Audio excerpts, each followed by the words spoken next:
ब्रह्माचलोकाधिपति सहंपति कतंजलि अंदिवरम आयाचता संदिट्ट संत परजक्क जातिका देशेतु धम्मं अनुकंपि मम पजं සහම්පති බ්‍රහ්මරාජා ඇතුළු සියලු දිව්‍ය බ්‍රහ්ම පිරිසට සද්ධර්ම ශ්‍රවණය සඳහා ආරාධනා කරන අතරම අප සියලු දෙනා කෙරෙහි මහත් වූ අනුකම්පාවෙන් මේ ශ්‍රී සද්ධර්මය දේශනා කරන මෙන් ගෞරවනීය ස්වාමීන් වහන්සේගේ දෙපා නමද ආරාධනා කර සිටිමු. සාදු සාදු සාදු. අවසරයි ස්වාමීන් වහන්සේ. නමෝ තස්ස භගවතෝ වරහතෝ සම්මා සම්බුද්දස්ස. නමෝ තස්ස භගවතෝ වරහතෝ සම්මා සම්බුද්දස්ස. නමෝ තස්ස භගවතෝ වරහතෝ සම්මා සම්බුද්දස්ස. බුද්ධං ධම්මං සංඝං නමස්සාමි.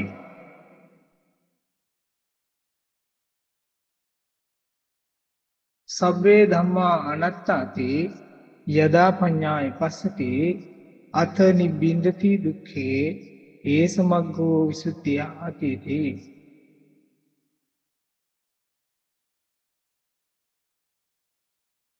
පූජනීය මහා සංඝරුවන ප්‍රධාන කරගත්ත පින්වත් මෑණිවරුන්ගෙන් අවසරයි.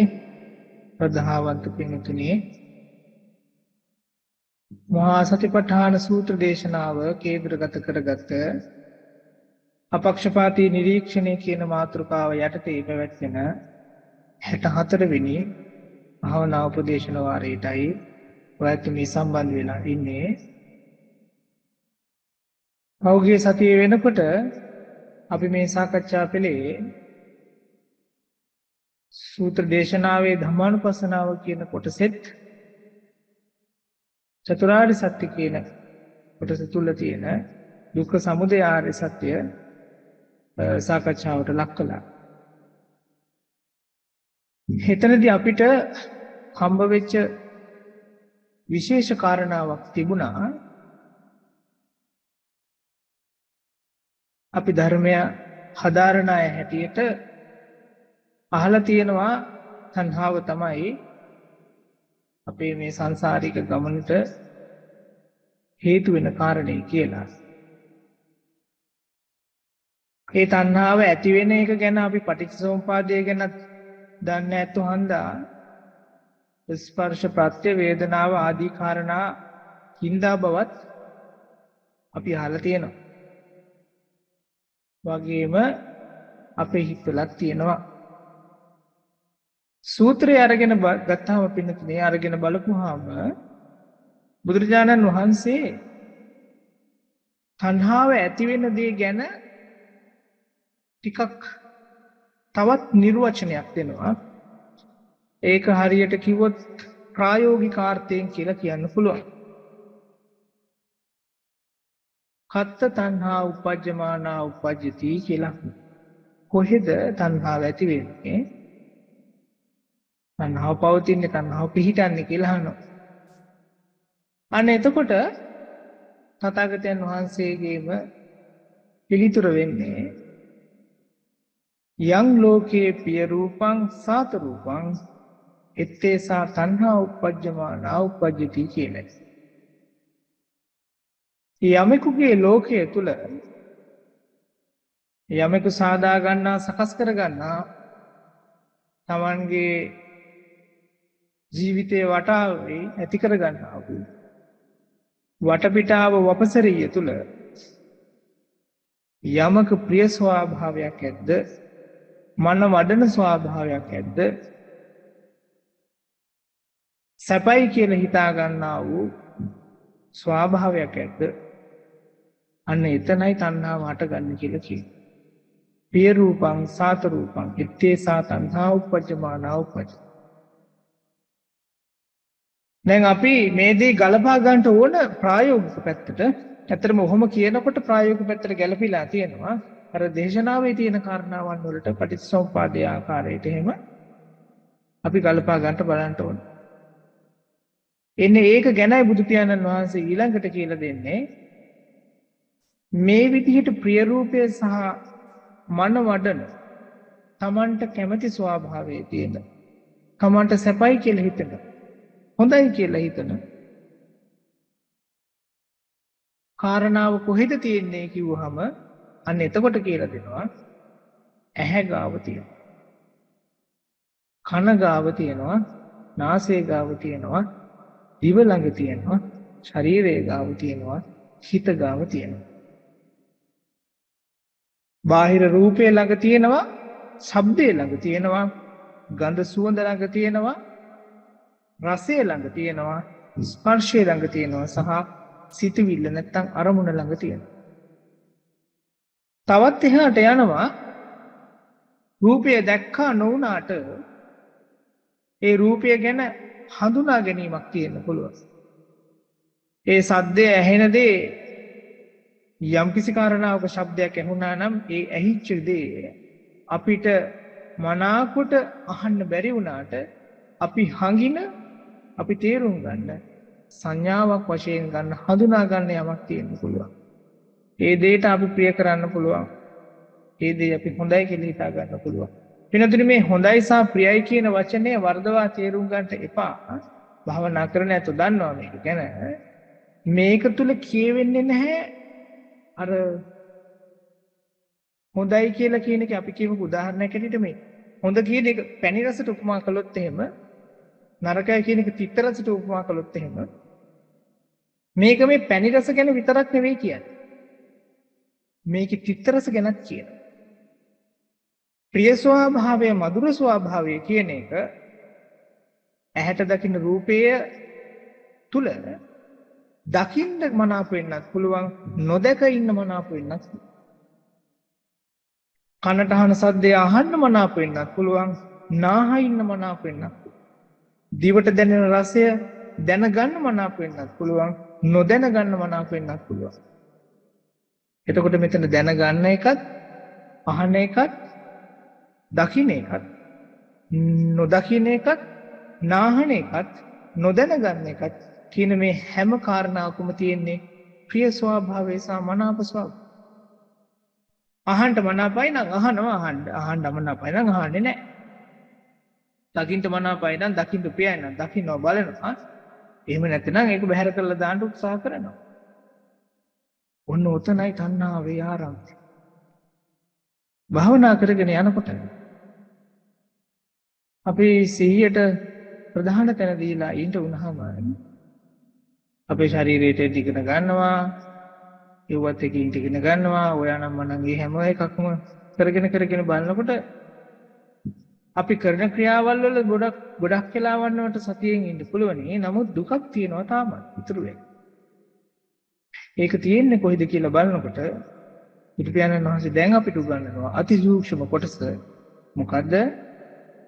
රූපය බලනකොටම ඒ රූපය කෙරෙහි අපි ගාව තණ්හාවක් ඇති වෙන්න පුළුවන්. නමුත් ඒ රූපය තියෙනවා කියලා යම් කිසි උදල සංඥාවක් ගත්තාම ඒ රූපය කෙරෙහි අපේ හිතේ යම් කිසි සිතුවිලි මාත්‍රයක් ඇති වුණාම ඒ රූපය කෙරෙහි අපිට හිතන්න වුණාම ඒ රූපය ප්‍රතික්ෂේප කරන්න වුණාම සද්දේටත් ඔය වගේමයි ගඳ සුවඳටත් ඔය වගේමයි ඒ ආදී වශයෙන් අපිට ඉගෙන ගන්නට සිද්ධ වෙනවා පින්නකොට අපේ ජීවිතය තුළ තණ්හාව නැතිනම් ප්‍රිය වූ ස්වභාවය හෝ මధుර වූ ස්වභාවය මනාප වූ ස්වභාවය කොහෙටද මම ඇති කරගන්නේ කියලා. අන්න එතනයි තණ්හාවේ ආරම්භය තියෙන්නේ. එතනයි තණ්හාවේ ආරම්භය තියෙන්නේ. තණ්හාවේ ආරම්භක ලක්ෂ්‍යය තියෙන්නේ. අපි මෙනෙහි කරන්න පුළුවනි සූත්‍රානුකූලව අවිජ්ජා පච්ච සංඛාරා සංඛාර පච්ච විඥානං විඥාන පච්ච නාම රූපං නාම රූප පච්ච සලආයතනං සලආයතන පච්ච පස්සෝ පස්ස පච්ච වේදනා වේදනා පච්ච මෙහෙම තමයි තණ්හාව ඇති වෙන්නේ. ඒක හරි සූත්‍රාර්ථයේ තුල තියෙනවා. ඒක හරියටම හරි නමුත් ප්‍රායෝගික අර්ථයට එනකොට සතිපට්ඨානයට අනුව බලනකොට අපි අපේ මේ එදිනෙදා ජීවිතය තුළ තණ්හාව කියන දේ නිරන්තරයෙන්ම වර්ධනය කරගන්නවා වෙන්න පුළුවන්. ඒ වර්ධනය කරගන්නවා නම් කරගන්න විදිහයි මේ සමුදය සත්‍ය කියන කොටස ගැන සතිමත් වෙන්න ඉගෙන ගන්න ශ්‍රාවකයා තේරුම් ගන්න. එයාට එතකොට අධ්‍යයනය කරන්න තියෙන්නේ වෙන මොකක්වත් නෙවෙයි Tamanගේම ඇස කන නාසය දිවකය මනස වගේම රූප ශබ්ද ගන්ධ රස ස්පර්ශ ධම්ම කියන මේ කාරණා ටික. මේ දේවල් වල ඇලීමද තියෙන්නේ ගැටීමද තියෙන්නේ මොන කාරණේටද ඇලීම තියෙන්නේ මොන කාරණේටද ගැටීම තියෙන්නේ කියන එකයි හොයා ගන්න ඕන වෙන්නේ. තේරුම් ගන්න ඕන වෙන්නේ. බලා ගන්න ඕන වෙන්නේ. අවබෝධ කර ගන්න ඕන වෙන්නේ. මේක ඥානය. එහෙම තේරුම් ගන්න එක ඥානය. එහෙම තේරුම් ගත්ත කෙනාට තේරෙනවා අහා එහෙමනම් මේ තණ්හාවේ බැහැරවීම කොහෙද තියෙන්නේ? ඇහෙන් උපන්න තණ්හාව තුල, රූපයෙන් උපන්න තණ්හාව තුල, ඒ රූපය කෙරෙහි ඇතිවෙච්ච තණ්හාව තුල වෙනතුනේ ඒ තණ්හාවේ නැතිවීම, නිරෝධය, බැහැරවීම, නැවත හටගන්නා වූ නැති ස්වභාවය තියෙන්නේ කොහෙද? ඒ රූපය තුලම තමයි. අපේ ක්‍රමයට සමහර වෙලාවන් වලට අපි මේ දේ මෙනෙහි කිරීමක් දක්වා වෙන තැනකට අරන් යනවා වෙන්න පුළුවන්. හොඳයි ඒකත්. නමුත් ප්‍රශ්නය වෙන තැනක තියෙන්නත් පුළුවන්. මේ වගේ කොටසක් ගැන අපි මීට කලිනුත් කතා කළා. භාවනා මාර්ගය තුලට එනකොට එතකොට අපිට හම්බ වෙනවා ලප්තන ලොක් කරන්න අවස්ථාවක්. හටගත්ත තැනම බැහැර කරන්නට අවස්ථාවක් වෙනවා.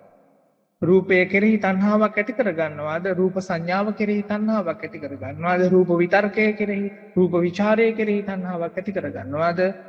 ප්‍රේමයක් ඇති කර ගන්නවාද? මනාපයක් ඇති කර ගන්නවාද? රුචිකත්වයක් ඇති කර ගන්නවාද? බැහැර කරන්නට අවස්ථාවක් එතනදී මහා. හේතුව අපි හඳුනා ගන්න හිඳයි මේ දේ තුල තියෙන බැහැර කිරීම, තණ්හාවේ බැහැරවීම තියෙන්නේ ඒ දේ හටගත්ත තැනම කියන එකයි. නෝක හන්දයි මේ සාකච්ඡා පිළිදී මම ගොඩක් වෙලාවට කියපු වචනයක් උනේ ඔයයන්ට මතක ඇති. බුද්ධ ශාසනය තුල ප්‍රශ්නයට උත්තරේ කියලා කියන්නේ ප්‍රශ්නය දකින්න එකම තමයි කියන්නේ. මතක ඇති බුද්ධ ශාසනය තුල වෙනම උත්තරයක් නැහැ අතන කියනවා. ප්‍රශ්නේ හරියට බලන්න කියනවා මිස. අන්න එතකොට තේරෙනවා මේ දේ තුලින් නිදහස් වීම තියෙන්නේ මෙතනම තමයි කියන්නේ. අපි එතකොට සතිපට්ඨානයේ වඩන ඇත්ත හැටියට හිත පුරුදු කරන්ට ගනි බලන්න හෝ අහන්න හෝ දැනගන්න ආදි වශයෙන් ඉන්ද්‍රිය හෝ ආයතනයන් ටික පුරුදු කරන්ට ගනි. හොඳට සතිමත් වුණාට පස්සේ අවුකුම කියන්නේ මේක. අපි තේරුම් ගන්නට ගනි දේවල් දකින්නකොට අහනකොට ආදී ඒ අරමුණු ගන්නකොට තණ්හාවෙන් ඒ දේ අල්ල ගන්නවද නැද්ද කියන කාර්යය. ඒ දේ තණ්හාවෙන් අල්ලා ගත්තට පස්සේ මම මේක ගත්ත වෙලාවේ තණ්හාවකින් ගන්නට නැතුව ඉඳන මෙන්න මෙහිමයි ක්‍රියාත්මක කරන්න ඕනේ කියලා හිතන එක ඇත්තටම පළකට අදාළ නැහැ. හේතුව ඒ දේ හටගෙන ඉවරයි. නමුත් බුදු පියාණන් වහන්සේ අපිට දේශනා කරනවා පිළිතුනේ මේක තුල අපිට අල්ලන්න පුළුවන් අවස්ථා තියෙනවා කියලා. බලන්න රූපය තුල පුළුවන්, ඇස තුලත් පුළුවන්. රූපය කියන එක ඇති වුණාට පස්සේ ඒ රූපය බලපු බව ඇති කරගන්නා වූ දැනීම තුලත් පුළුවන්. අපිට රූපයෙන් නතර වෙන්න බැරි කමක් තිබුණා නම්, එහෙම නැත්නම් බාහිර රූපයෙන් නතර වෙන්න බැරි කමක් තිබුණා නම්, ඇස ළඟදී නතර වෙන්න බැරි කමක් තිබ්බා නම්, විඥාණය තුල චක්කු විඥාණය කියලා කියනවා ඇසේ හඳුනා ගැනීම තුල තේරුම් ගත්තා නම් දැන් යන්නේ වැරදි පැත්තට කියලා, තණ්හාව හදා ගන්නා වූ පැත්තට කියලා, ප්‍රිය වූ මధుර ස්වභාවයෙන් තණ්හාවට ඇලී ගැලී ඉන්න ස්වභාවයේ පැත්තටයි මේ යන්නේ කියලා අන්න එතන නතර කරන්න පුළුවන්. මේ තුන එකතු වුනහම වේදනාව ඇති වෙන්න කලින්, වින්දනය කරන්න කලින් ස්පර්ශයක් ඇති වෙනවා. මේ තුනේම සම්බන්ධතාවයක් ඇති වෙනවා. හැබැයි මේක හරි සූක්ෂමයි. මම ඒකයි කිව්වේ හිත තැම්පත් කරගත්තට පස්සේ තමයි මේක කරන්න පුළුවන් වෙන්නේ කියලා. හොඳ හිතේ තැම්පත්කමක් තියෙන්න ඕනේ. එහෙම වුණාට පස්සේ අපිට තේරෙනවා වින්දනය කරන්න කලින් මේක ස්පර්ශය ලැබිච්ච වෙලාවේදී මේ කාරණා තුන සම්බන්ධ වෙච්ච වෙලාවේදී අපි හඳුනා ගැනීම කළාට පස්සේ මේකට මම ඇලෙනවාද නැද්ද කියන එක හඳුනා ගන්න පුළුවන්කම තියෙනවා.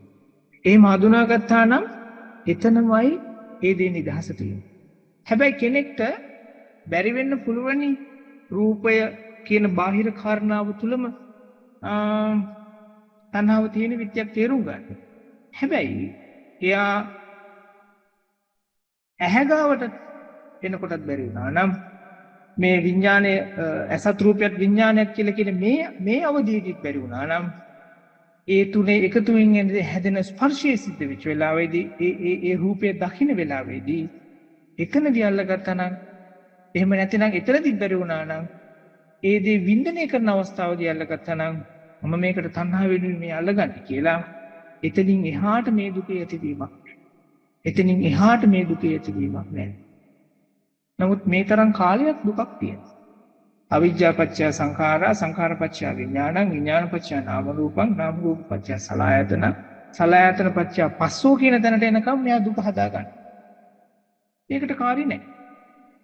දුක වේදනා අර සම්භවಂತಿ කියලා කියන අර පහලටම ගිහිල්ලා පටිච්චසමුපාදයේ යටටම ගිහිල්ලා ඒ විදිහට දුකක් හදාගන්නා වූ ස්වභාවයකට මෙයා යන්නේ නැහැ. ඊට කලින් මෙයා හිත නතර කරගන්න ඉස්සෙල්ලා. කෙසේ නමුත් පින්තුනි බුදු පියාණන් වහන්සේ අපිට දේශනා කරන්නේ ඔය කියන ස්තරයන් කොහේ හරි කමක් නැහැ. දුකකට මෙහා මේ කාරණාව තුළ තණ්හාවක් තියෙන විත්‍ය එහෙම නැතිනම් මම මේ දේ මధుර ස්වභාවයෙන් ප්‍රිය ස්වභාවයෙන් අල්ල ගන්නා වූ ස්පර්ශ කර ගන්නා වූ විත්‍ය වර්තමානයේ තුල හඳුනා ගන්නට දැස් වෙන්න. මෙනෙහි කරන්නට නෙවෙයි. වර්තමානයේ තුල හඳුනා ගන්නට දැස් වෙන්න. එහෙම වුණාට පස්සේ අපිට පුළුවන්කම හම්බ වෙනවා දුකක් නැතුව ජීවත් වෙන්න. එහෙමයි සූත්‍රයේ කියලා තියෙන්නේ. මේ ආකාරයට බලනකොට පින්නතුනේ අපිට ඇති වෙන දුක අපි තණ්හාව හදා ගන්නා වූ තැන ඒ කාරණාව භාවනාව තුළදී සිහිය වැඩිම තුළදී පරයන්කේ තුළදී වෙන්න පුළුවන්. එක දවසක් තුළදී අපිට ආපස්සට බලන්න පුළුවන් කමක් තියෙනවා නම් අර සද්දේ එනකොට මම ඇත්තට මේකට ඇලෙන්න පටන් ගත්තේ කොහෙදීද? සද්දය ඇත්තක තියෙනකොටද? ඒ සද්දේ මංගාවට එන්නත් යම් කිසි වෙලාවක් යන්න පුළුවන්. ඔයත් මේක හොඳට බලන්න. ඔයලා බලන්න ඕනේ මේ කියන්නේ. එතකොට කනට ඇහිලා මම මේක ශරීරයට අරගෙන වින්දනය කරනකොටද මේකට ස්පර්ශ වෙලා මේකත් එක්ක මෝදු වෙලා යා වෙලා මේකටම වෙලා අහගෙන ඉන්නකොටද මට මේකට තණ්හාව ඇති වුණේ කියලා අපිට හොයාගන්න අවස්ථාවක් තියෙනවා. ඒ දේ වින්දනය කරනකොට උදාහරණයක් වශයෙන් ගත්තොත් තියෙන සින්දුවක් නම් අර ඇහෙන්න පුළුවන් අපි ගණන් ගන්නේ නැතුව. නමුත් අපි අහන්න පටන් ගන්න පුළුවන් අන්න විඥානයේ පතිත වෙච්ච වෙලාව. එතකොට අන්න එතනයි අපි හොයාගන්න ඕන මොන අවස්ථාවේදීද මොන අවධියේදීද මගේ තණ්හාව කියන එක මේ දෙයත් එක්ක සම්බන්ධ වෙන්නේ. ඇහැට රූපය විඥානය කනට සද්දේ විඥානය කියන එක ස්වභාව ධර්මය. නමුත් ඕකට මගේ තණ්හාව ඔබන්නේ කොහෙද කියන එකයි හොයාගන්න ඕනකම තියෙනවා. අන්න ඒක අල්ලගන්න එකයි මේ අවධියේදී අපි සිදු කරන්නේ. ඒකට ඉතින් හිත තැම්පත් කරගන්න සිද්ධ වෙනවා. අපිත් එක්ක මේ මොහොත තුල ඉන්ට ඉගෙන ගන්න වෙනවා. වගේම මේ මොහොත තුල ආපස්සට යන්න ශනිකව ආපස්සට යන්න පුළුවන්කමක් තියෙන තරමේ හිතේ තැම්පත්කමක් ප්‍රතිවේක්ෂා ගුණයක් ඉවසීමක් සමාධියක් තිබිය යුතුම වෙනවා. තිබිය යුතුම වෙනවා. ඒ මොනහම පිනතුනේ අපිට අපේ ජීවිතය තුළ තේරෙන්න ගනීවි දුකක් තියෙනවා. ඒ දුක තියෙන්න හේතුව තමයි මේ දේවල් වලට මම ප්‍රිය ස්වභාවය දාගන්න හන්දා. මధుර ස්වභාවය කැමති ස්වභාවය දාගන්න හන්දා. එහෙම නැති තැන එහෙම නොවන තැන ඒක තුල දුකක් නැහැ නේද එහෙනම් කියලා. එහෙම හිතන පාඨකයාට බුදු පියාණන් වහන්සේ ඊළඟට කියලා තියෙනවා දුකෙන් නිදහස් වෙන මාර්ගයක් තියෙනවා කියලා. වෙන මොකක්වත්ම නෙවෙයි. ආරෂ්ඨාංගික මාර්ගයේ ඔය ඇත්ත හොඳාකාරව දන්නව මොනවද කාරණා 8 කියලා. ඒ කාරණා 8ක් තියෙනවා. අපි මෙච්චර කාලයක් හදාගෙන හිටපු දෙයක් තිබිලා තියෙනවා. දුක හදා ගන්න විදිහට. අපි දැකපු දර්ශනයක් දෘෂ්ටියක් තිබිලා තියෙනවා. දුකෙහිම ඉන්න විදිහට දුකම ප්‍රකට වෙන විදිහට දුකම ප්‍රචලිත කරගන්න විදිහට. ඒ දෙයින් බැහැර වෙන්න.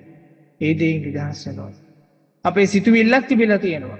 ඒ සිතුවිල්ලෙන් බැහැර වෙනවා. මේක පොතේ තියෙන විදිහට ඒ දේ හිත හිතා කරන්නට යන එකක් වෙන්නත් පුළුවන්. නමුත් සතිපට්ඨානය වඩන කෙනාට අවබෝධාත්මක අවබෝධයක් තියෙනවා. මම ඒකට තවත් වචනයක් කියන්න විදර්ශනාත්මක අවබෝධයක් තියෙනවා. වෙන දෙයක් ගැන නෙවෙයි. Tamanගේ දෘෂ්ටිය ගැනම දැකලා අවබෝධ කරගත්ත ප්‍රමාණයක් තියෙනවා. මගේ දෘෂ්ටිය දුක හදාගන්න වූ මට්ටම මොකක්ද? දුකක් නැතුව තියෙන මට්ටම මොකක්ද? මගේ වචනය ඊටත් කලින් අපි කියමුකෝ. මගේ සිතුවිල්ල දුක හදාගන්නා වූ මට්ටම තුල තියෙන්නේ මොන අවධියේද? දුකක් නැතිව තියෙන්නේ මොන අවධියේද කියලා.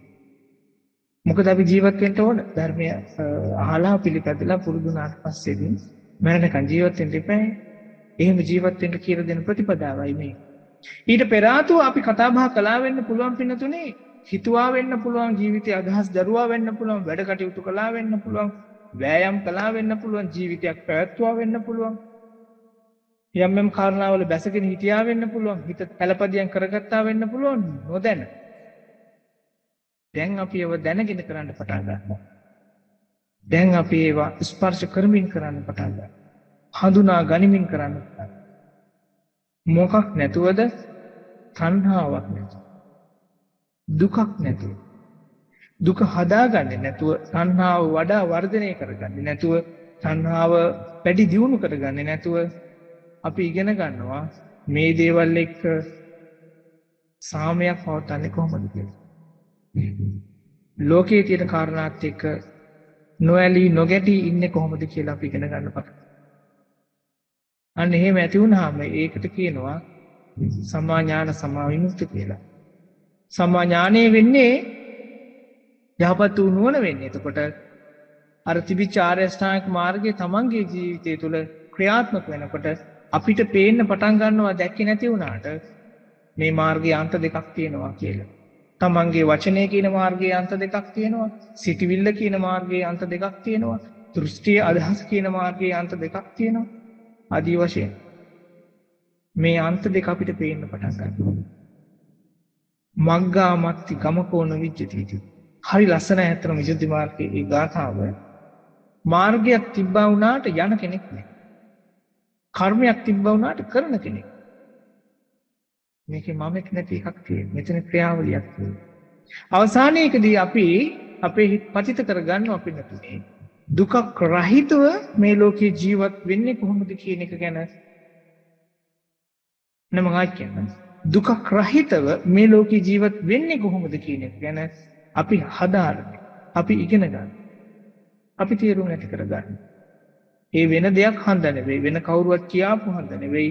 තමන්ගේම අත්දැකීම හන්ද. තමන්ම ඒ දේ අවබෝධ කරගත්ත හන්ද. ඒක බාහිරට කියන්න ඕනේ නැති වෙන දෙයක් වෙන්න පුළුවන්. ඒ වගේමයි තමන්ගේ මොකක් හරි අඩුපාඩුවක් දැක්කම ගමන් විගහට හදා ගන්න පුළුවන් කාරණාවක් වෙන්න. එච්චරයි. ඒකට හේතුව තමයි දුක හදා ගන්නා වූ නැති මට්ටමකට වෙලා ජීවත් වෙන්න ඉගෙන ගන්න. මේ ලෝකේ කොහොමද දුක් තියෙන තැනක්? මේක කොහොමද කුණු ගොඩක්?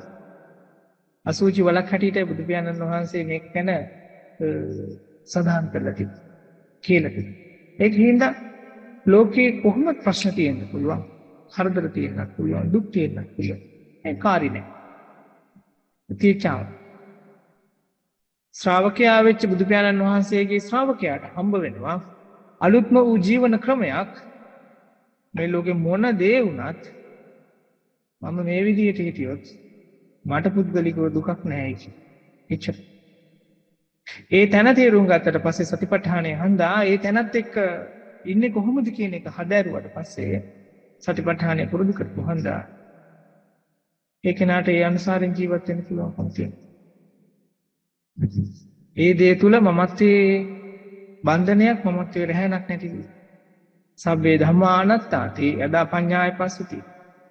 මේ ලෝකේ තියෙන සියලුම ධර්මතාවයන් අනාත්ම විත්‍ය ආත්මයක් නැති විත්‍ය මේ හැම එකක්ම ධර්මතාවයක් නිසා ආත්ම ස්වરૂපයෙන් ගන්නට හෝ ස්ථිර හැටියෙන් ගන්නට කිසි දෙයක් මේ ලෝකේ නැති විච්චේ ආඩුම්මතරුණ අල්පෙනිටක් කරන්නේ කිසි දෙයක් නැති විච්චේ තේරුම් ගත්තට පස්සේ යදා පඤ්ඤාය පස්සති නුවණින් ස්පර්ශ කරාට පස්සේ ඒ සමග්ගෝ විසුද්ධිය.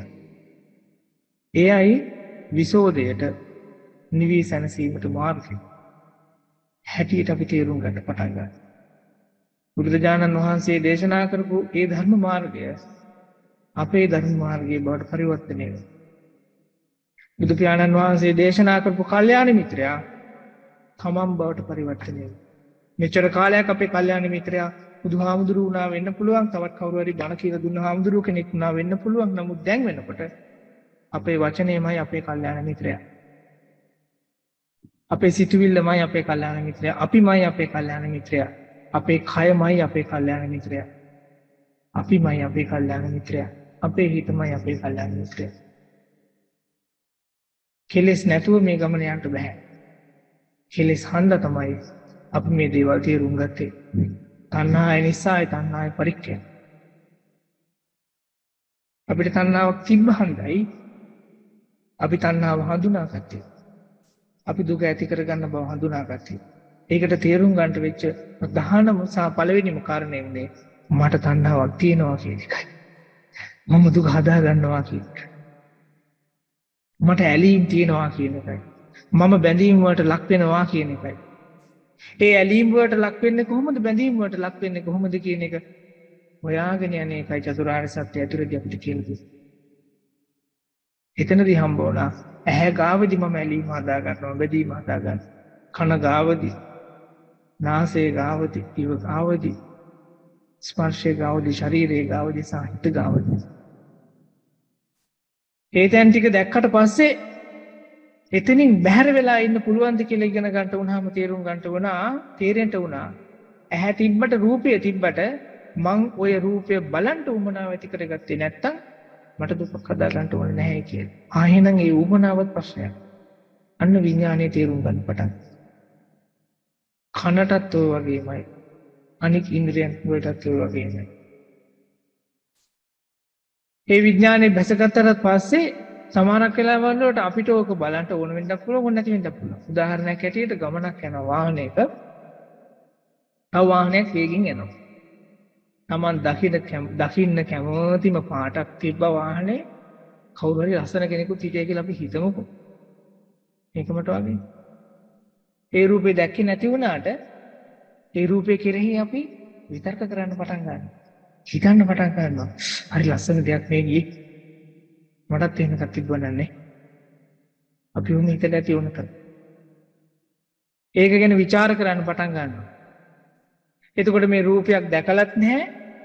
අපේ නෙත ගැටිලත් නැහැ. ඒක තුල අපේ විඥානේ බැස ගන්න අවස්ථාවක් තිබිලත් නැහැ. නමුත් සංඥාවක් විතරක් අඳගෙන තියෙනවා. සංඥාව විතරයි අපි හඳුනාගෙන තියෙන්නේ. සංඥාව විතරයි අපිට අහු වෙලා තියෙන්නේ. ඒකට තණ්හාව හදාගෙන. ඒක හන්ද තණ්හාව යන්න පටන් ගන්න තියෙනවා. තණ්හාවට දොරවල් ගොඩක් තියෙනවා. ලේසි නෑ මේක අල්ලන්න. අන්න ඒක අල්ලන එක තමයි සතිපට්ඨානය කියලා වෙන්නේ. මෙච්චර කාලයක් වෙනදුනේ අපි ඇත්තටම කියනවා නම් පුරුදු කරේ ඔය කියාපු ටික කොහෙන්ද සිද්ධ වෙන්නේ කියන එක තමයි. කොහොමද සිද්ධ වෙන්නේ කියන එක මම. හරිම ලස්සනයි. හරිම ලස්සන පාරක්. එහෙම වුණාමයි පේන්න ගත්තේ. උස් හැම වෙලාවකම අඩිය තියෙන ජරා කොට තමයි. බුදුහාමුදුරෝ දේශනා කරපු ධර්මය තුල තිබිච්ච කාරණාවල් ටික පේන්න ගත්තේ, තේරෙට ගත්තේ අපි ඒව ස්පර්ශ කළාට පස්සේ. එතකොට අපි බුදුහාමුදුරන්ව පිළිගත්තේ ඇත්තම කියනවා නම් ඒ කාලේ දැකලා තිබිච්ච නෑ, ඒ කාලේ පන්සලේ දැකලා තිබිච්ච බුදු පිළිම හැටියට නෙවෙයි. අවුරුදු හාමුදුරුවෝ කෙනෙක් බණ කියලා බුදුහාමුදුරුවෝ මෙන්න මෙහෙමයි කියලා දුන්න විදිහට නෙවෙයි. අවුරුදු 2000 ගානකට කලින් හිටපු කෙනෙක් හැටියටත් නෙවෙයි. අපිව තේරුම් ගන්නට පාර කියලා දුන්න කෙනා හැටියට. අපිව තේරුම් ගන්න පාර කියලා දුන්න කෙනා හැටියට. වෙන මොකක්වත් නෙවෙයි අපිව තේරුම් ගන්න තිබ්බේ. ඔව් මම දුකක් හදා ගන්නවා. ඔව් මම තණ්හාවට ලක් වෙනවා. ඔව් මම ඇලීමක් කරනවා. ඔව් මට ඇලීම තියෙනවා. ඔව් මගේ ප්‍රතික්ෂේප කිරීම තියෙනවා. ඔව් මගේ පටිඝය තියෙනවා. ඔව් මගේ ආශාව තියෙනවා. ඔව් මගේ දෝෂය තියෙනවා. ඔව් මගේ මෝහය තියෙනවා. ඒ ටිකයි අපිට තේරුම් ගන්න කිව්වේ. ඒකයි මේ සතිපට්ඨාන භාවනාව කියන එක මම මුලින් ඉඳලාම කිව්වේ ලෝකයට අප්‍රියයි කියේ. ලෝකයට අප්‍රියයි. මොකද තමන් තුල තියෙන වැරද්දක්මයි එළියට එන්නේ. තමන් තුල තියෙන වැරද්දක්මයි එළියට එන්නේ. ඒකයි අපි කැමති නැත්තේ කමටහන් වර්ධා ඉදිරිපත් කරාට. දැන් හරි නේද මං කිව්වා. හේතුව අපේ වැරද්දෙන් එළියට එන්නේ. කවුරුත් කැමති නැහැ ඒක කියන්නේ. නමුත් අපි ගාව තියෙන වැරද්ද අර අඟුරු ටික අලු වලින් වහනවා වගේ වහලා දැම්මට හරියන්නේ නැහැ. මට මතක හිටියද දේශනාවේ තියෙන මෙන්න මේ උදාහරණය ඒක හරියට කියනවා අර මොනවා හරි ගඳ ගන්න දෙයක් කොළ කෑල්ලකින් වහනවා වගේ. ගඳ තියෙනවා. පේන්නේ නැහැ. ඒක ඇත්ත. ගඳ තියෙනවා. අපේ ජීවිතේ පින්නතුනේ ආර්ය ශ්‍රාණික මාර්ගයෙන් සරසා ගන්න තැනටයි ප්‍රතිපඨානෙ අපි වරගෙන යන්නේ. දැන් තේරෙනව නේද එතකොට මේ සූත්‍රයේ අවසානයේදී කියන දවස් 7ක් කළොත් මේක ඒකාකාර විදිහට යාට මේ ලෝකෙන් නිදහස් වෙන්න පුළුවන් හෝ අනාගාමීකේ සලසා ගන්න පුළුවන් කියලා. වගේම එහෙන් බැරි වුණොත් උපරිම අවුරුදු 7ක් යයි කියලා කියනවා. අතහරින්න නැතුව වැඩේ කළොත්. දැන් ඔයත්තන්ටම තේරෙනව නේද? සිහිය කියන කාරණය තුල සිහිය කියන වචනය තුලත් පුදුමාකාර ස්තර ගණනාවක් තියෙනවා. පුදුමාකාර ස්තර ගණනාවක් තියෙනවා. අපි ගාව තියෙන මොනවා හරි එකක් ගමුකෝ පෑන කියන්නකෝ. පෑන නම් පෑන තමයි එච්චරයි. මේක ගැන ආයි කියන්න වෙන විශේෂ නිර්වචන නැහැ. නමුත් සිහිය කියන වචනේ අරගෙන බලන්න. ඒකට කොයි තරම්නම් පරිවර්තන දෙන්න පුළුවන්ද කියලා තේරෙයි. අවසානයේදී ඒ දෙයට පුළුවන් අපිට නැති වෙච්ච අපේ ජීවිතය ආපහු ලබලා දෙන්න. අන්න එහෙම වෙච්ච වෙනාවටයි අපිටම කියන්න පුළුවන්කම තියෙන්නේ මම මගේ දූපත කියලා. තමන්ගේ දූපත කියලා. අන්න එතකොටයි පින්තුනේ අපේ වචනයම අපිට කමඨහනක් වෙන්නේ. අපි බලන රූපේම අපිට කමඨහනක් වෙන්නේ. අපි අහන ශබ්දේම අපිට කමඨහනක් වෙන්නේ. අපි දැනගන්නා වූ ගඳ සුවඳම අපිටම කමඨහනක් වෙන්නේ. අපිට දැනෙන ස්පර්ශයම අපිට කමඨහනක් වෙන්නේ. අපේ හිතට එන අරමුණම අපිටම කමඨහනක් වෙන්නේ. මේ ලෝකේ හැම මොහොතක්ම භාවනාවක් වෙන්න යන්නේ වුණාම. ඒ වුණාම විතරයි අපිට සතිපට්ඨානයක් ඇත්තටම වඩනවා කියන එක කියන්න පුළුවන් වෙන්නේ. 24 100%.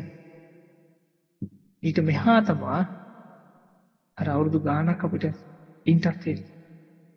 එතකොට බලන්න සතිපට්ඨානය කියන කාරණේ විතරක්ම ඒකාකාර විදිහට පුරුදු කළොත් අවුරුදු 7ක් යයි කියලා කියනවා. දැන් ඔයයන්ට තේරෙනවා ඇති මේක ඇතුලේ එතකොට දකින්න තියෙන ස්තර ගොඩක් තියෙනවා.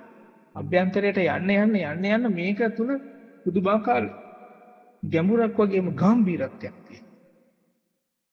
අපිට අලුත් නුවණක් ගෙනල්ලා දෙන විමුක්තියක් සැනසීමක් ගෙනල්ලා දෙන අලුත් පාරවල් මේකේ ඇස්සේ තියෙනවා. අපි නොදකපු අපේ පැත්තක් තියෙනවා.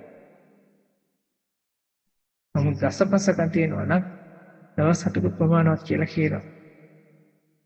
ඒ ඉවසීම තියෙනවා නම් හිතේ තැම්පත්කම් තියෙනවා. ඒවට යන්න බැරි වෙන්නේ මොකද?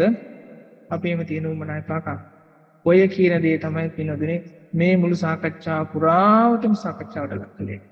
ඔයයන්ට මතක ඇති මීට අවුරුදු 2කට කිට්ටු කාලයකට කලින් ඉඳලා අපි කතා කළේ මමයා කියන එක එක්ක ඉන්නේ කොහොමද? මමත්වයේ හඳුනා ගැනීම කියන එක තුලිනුයි අපි ප්‍රශ්නාව කියන එක තේරුම් ගන්න පටන් ගත්තේ මේ සාකච්ඡාවේ මුලින් ඉඳලා. සතිපට්ඨානය කියලා කියන්නේ යුගනන්ද භාවනා ක්‍රමයක්. යුගනන්ද කියලා කියන්නේ සමතේ සහ විපස්සනාව කියන දෙක එක හා සමානව වැඩෙන භාවනා ක්‍රමයක්. ඒකට සමාන වචනයක් දුන්නොත් කාසියක දෙපැත්ත වගේ. කාසිය උඩ දානකොට ඒ කාසිය දෙපැත්තමයි උඩ යන්නේ. ලීයක් වගේ. ඒ ලීයේ දෙපැත්ත වගේ. ලීය මෙහෙම කළ උස්සනකොට ඒ ලීයේ දෙපැත්තමයි එසවෙන්නේ. එක පැත්තක් සේනවා එක පැත්තක් නැහැ කියලා කියන්න බැහැ වගේ තමයි. හරියට අපේ කකුල් දෙක වගේ සමතේ සහ විපස්සනාව සතිපට්ඨානය තුලදී සාර්ථක වූ ගමනක් යන්න නම් අපිට කකුල් දෙකම භාවිතා කරන්න වෙනවා. ඔයත් ඕනනම් දැන් කරලා බලන්න එක කකුලක් හොල්ලන්නේවත් නැතුව අනික් කකුලෙන් විතරක් ඇවිදින්නකො ගමනක් යයි. රවුමක් එක තැන කැරකෙවි. එහෙම යන්නේ නැති ගමනක් තියෙන්නේ කකුල් දෙකම පාවිච්චි කරොත් විතරයි. මේ ගමන තුලදී පින්නොතනේ අපිට අපේ හිතේ තැම්පත්කම හදාගන්න සිද්ධ වුණා. ඉවසීම කියලා එකට නමකුත් දැම්මා. සමාධිය කියන විස්තරුනේ අන්න එහෙමයි.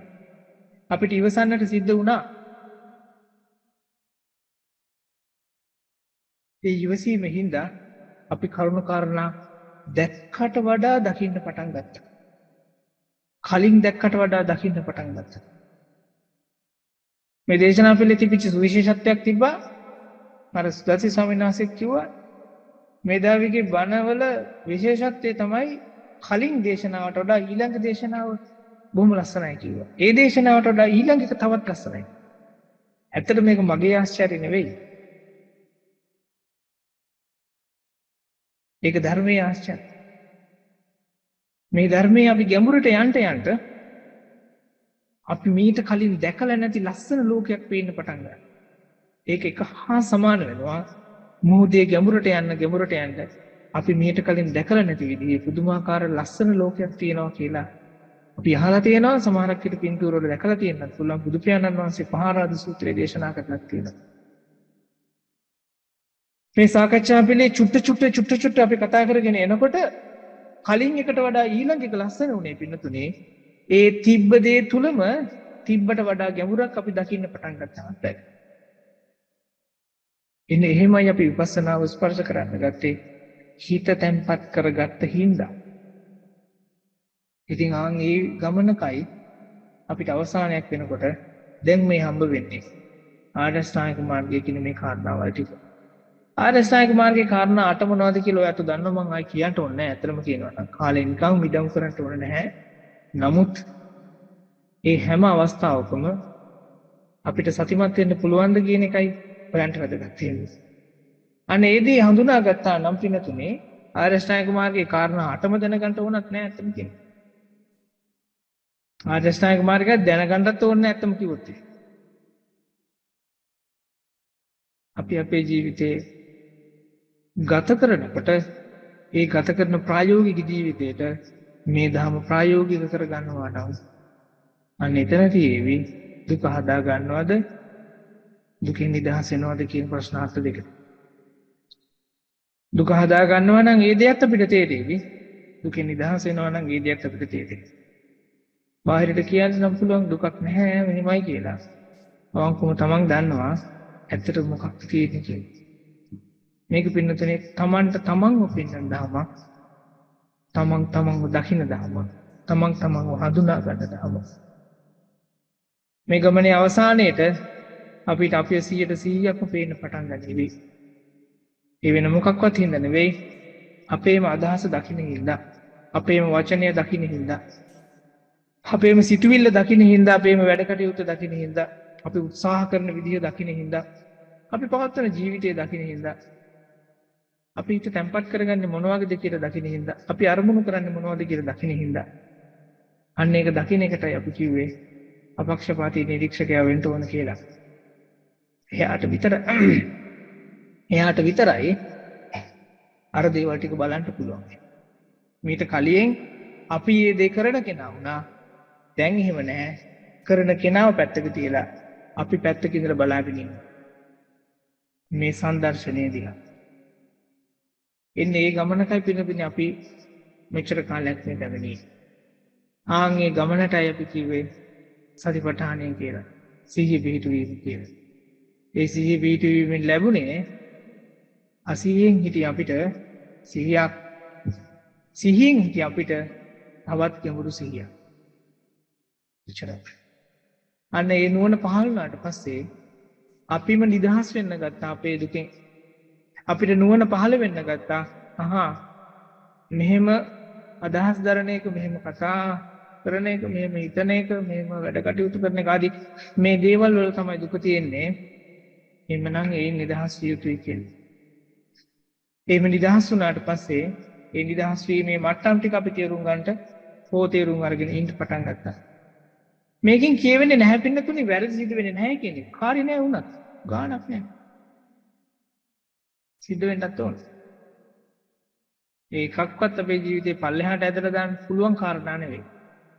මොකද අපි බෞද්ධයෝ හින්දා. ඔයත්න්ගෙත් මගේ සාසුන්වරයන්න් වහන්සේ කායික ශක්තිය ගැන කතා කරපු කෙනෙක්වත් තියෙන මොකද කියන්නේ මහලුකම් ගැන කතා කරපු කෙනෙක්වත් නෙවෙයි. බොහොම අහිංසක හිතක් තිබිච්ච උත්සාහවන්ත කෙනෙක්. උන්වහන්සේ මේ මුළු ධර්ම මාර්ගයම කැටි කරලා අරගෙන එක වචනයකට දාලා කියනවා අප්‍රමාදය කියලා. අප්‍රමාදයේ විතරයි මේ ශාසනය තුල තියෙන්න ඕන එක මේක ගුණාංගය. නෑ මේක මට කරන්න පුළුවන්. මම උත්සාහ කරනවා කියන අදහස විතරයි. ඒ දේ පුළුවන් නම් පින්නතුනි පොඩ වැඩි පටන් ගන්නවා. හරියට අර හාමුදුරුවෝ කෙනෙක් කෝප්පයක් බිම් තියලා කරා. එතනින් පටන් අරගෙන සිහිය තමන්ගේ ජීවිතයට පුරුදු කරන්ට ගන්න. එතනට විතරක් නෙවෙයි සිහිය ඕන වෙන්නේ කියලා පසු කාලීනව තේරෙන්නට ගන්නත් පුළුවන්.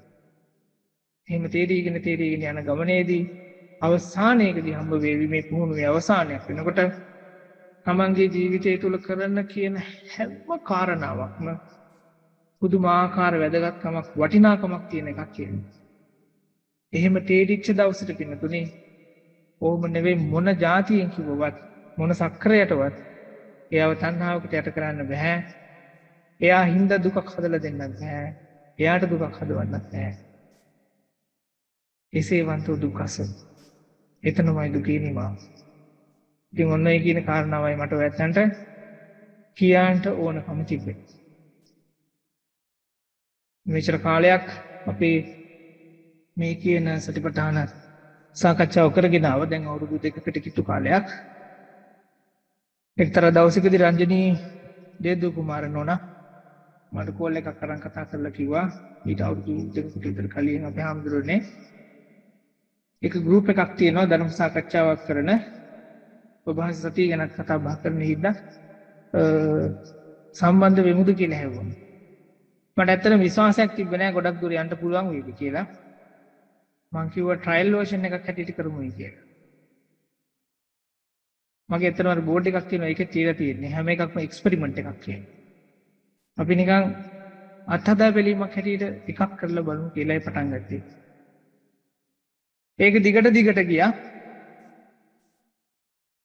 ඒගේ සාකච්ඡාවේ තමයි මේ අවසානයකට ආවේ.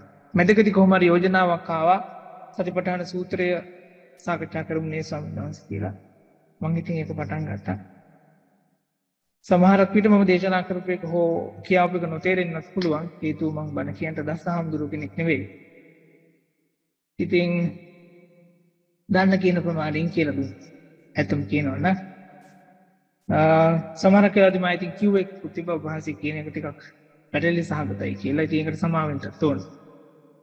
මට කියන්න තේරෙන විදිහ ඔය.